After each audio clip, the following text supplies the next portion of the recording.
Okay, so I just spent the last day and a half kind of in this hotel in Steamboat Springs or motel, kind of just feeling sorry for myself and like, oh my gosh, what am I gonna do? And I have to change all my plans, and I feel embarrassed that my plans aren't working out, and if I can't do this, then I can't do my plan for next year, and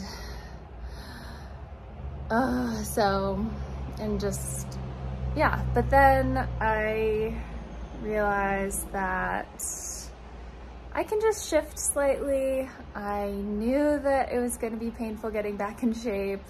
I knew I might get elevation sickness. And so yeah, these things are happening. And so now I need to deal and figure out, okay, well, I don't want to be unsafe going out there with the possibility of getting sick and passing out or something like that, and vomiting, or I don't know. And there aren't a lot of people out there right now. So I'm going to, I have a friend coming to Steamboat Springs with my car to pick me up.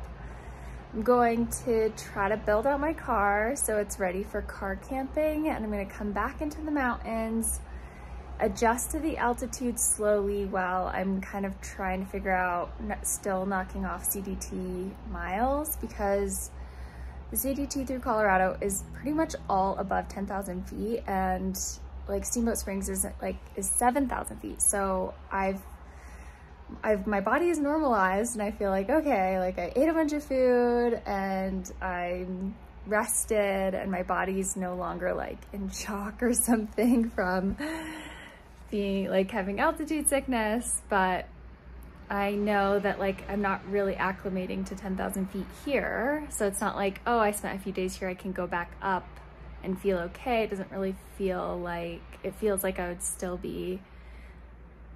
the possibility of getting sick.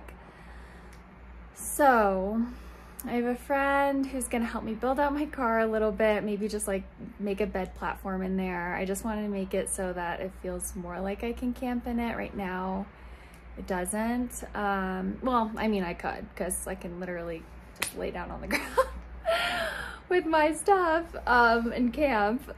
But yeah, ideally, like my car could just be like a little bit of a base camp. So I'm gonna, yeah, still try to knock off CDT sections this summer, the rest of the summer. It'll be a lot slower, and I won't like make as much progress as I thought I would, but I think it'll still be fun, and I still want to like take you guys along for the journey and share life online and connecting with nature the best I can. And yeah, so I am just about to check out and head back to Fort Collins. Steamboat Springs is a really cute little town. And I'm really thankful for the big meals that I ate here because I was just like dying. Yeah, so more later.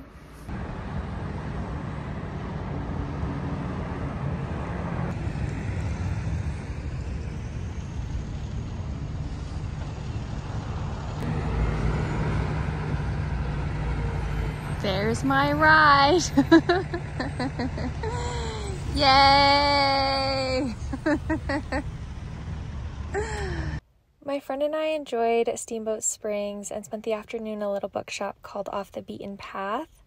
And then we enjoyed the drive home, which had some really big, beautiful mountains and just some stunning views. I had never been to Steamboat Springs, so I actually had never done this drive.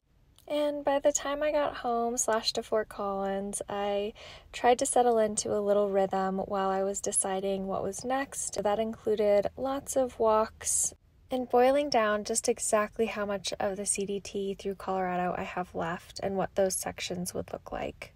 Thankfully, I was staying with my friend, and he and I had a lot of fun playing games, watching Harry Potter. I also finally went swimming in the river, which is somehow something I hadn't done yet, but there's this really good spot like just north of Fort Collins that was amazing, and the sunset was so gorgeous. And the last thing I'll share from this time in Fort Collins was listening to all the beautiful music that my friend plays every day at home. And so here's a little clip of that so you can enjoy it too.